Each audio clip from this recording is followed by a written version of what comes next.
असल में दिक्कत देखिए क्या हुई ना, जो चरण चुंबक थे मीडिया वाले, उन्होंने ऐसी चापलूसी करी कि उनकी खुद की विश्वसनीयता खत्म हो गई, साख खत्म हो गई, लोग उनकी बात मानने को तैयार नहीं है, लोगों की आंख खुल गई है, असलियत सबके सामने है। और असलियत यह है कि देश जो है महंगाई से, बेरोजगारी से जूझ रहा है, साहब पता नहीं अपनी ही धुन में मस्त है।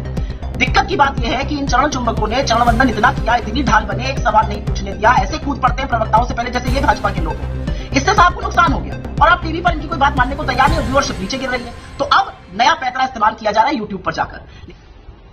नमस्कार। आजकल साहब टीवी से उब गए, मोह भंग हो चुका है और इसी से नोएडा की फिल्म सिटी में तो धड़ाधड़ दिल टूटते जा रहे हैं। बेचारे इतना चरणवंदन करते थे, साहब उब गए और अब उन्होंने यूट्यूब की तरफ रुख कर लिया है। अब साहब के मंत्रियों का यूट्यूब वाले आकर इंटरव्यू कर रहे हैं। भाई इंटरव्यू करने की तो स्वतंत्रता कहीं पर भी है, कोई भी इंटरव्यू कर सकता है, कोई कहीं पर इंटरव्यू जाकर दे सकता है।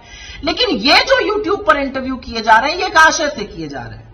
मीडिया में पहले गोदी मीडिया बनाया गया, चरण चुंबक बनाए गए, अब यूट्यूब में ही ऐसी चरण चुंबकों की फौज तैयार की जा रही है। तो ऐसे बड़े बड़े यूट्यूबर्स को लाया जा रहा है और ये माई गव के साथ पार्टनरशिप में साहब के मंत्रियों का इंटरव्यू कर रहे हैं। वो इंटरव्यू मंत्रालयों पे कम है, साहब के महिमा मंडन में, और मंत्रियों की खुद के निजी जीवन के बारे में, उनको खाने में क्या अच्छा लगता है, वो चिल आउट कैसे करते हैं, और भाजपा का प्रचार प्रसार तगड़ा हो रहा है इसमें। तो कुछ सवाल हैं जो अपने आप उठ जाते हैं।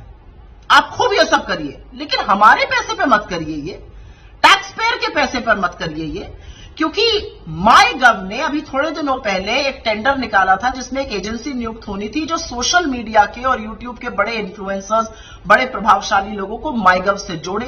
तो सवाल नंबर 1 कि क्या ये एजेंसी नियुक्त हो गई और क्या ये इंटरव्यू उसके माध्यम से कराए जा रहे हैं। दूसरा, ये एजेंसी क्यों नियुक्त की जा रही है। तीसरा, इस एजेंसी को कितना पैसा दिया जाएगा। चौथा, इन यूट्यूबर्स को डायरेक्टली पैसा दिया जा रहा है। पांचवा, कि क्या पैसा यूट्यूबर्स को डायरेक्टली या देखिए एजेंसी के थ्रू दिया जा रहा है।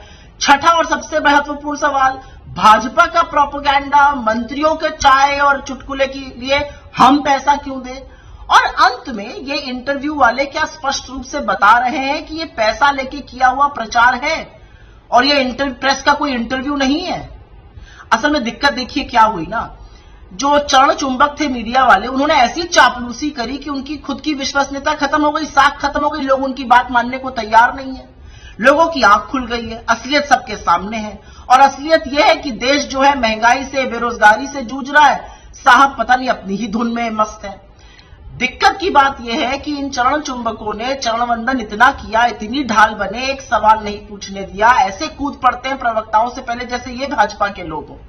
इससे साहब को नुकसान हो गया और अब टीवी पर इनकी कोई बात मानने को तैयार नहीं, व्यूअरशिप नीचे गिर रही है। तो अब नया पैतरा इस्तेमाल किया जा रहा है यूट्यूब पर जाकर। लेकिन असलियत यह है कि आपकी विफलताओं की लिस्ट इतनी लंबी है कि ना टीवी वालों से काम बना था, ना यूट्यूब वालों से बात बनेगी। वो तो राहुल जी यूट्यूबर से बात कर रहे हैं तो आपको करनी ही थी, अच्छी बात है, राहुल जी को हर जगह फॉलो कीजिए, काश मणिपुर भी चले जाते। लेकिन अंत में मैं सिर्फ एक बात कहूंगी, सरकारें सुर्खियों से नहीं समझदारी से चलती हैं। और जो नोएडा फिल्म सिटी से छन छन छन दिल टूटने की आवाजें आ रही हैं, बड़ी पीड़ादायक है। इतनी भक्ति करी और उसका ये सिला दिया आपने मोदी जी। मैं नसीम, आप देख रहे भारत का नंबर 1 चैनल BWC 24 न्यूज। इसे सब्सक्राइब करके आगे बढ़ाएं।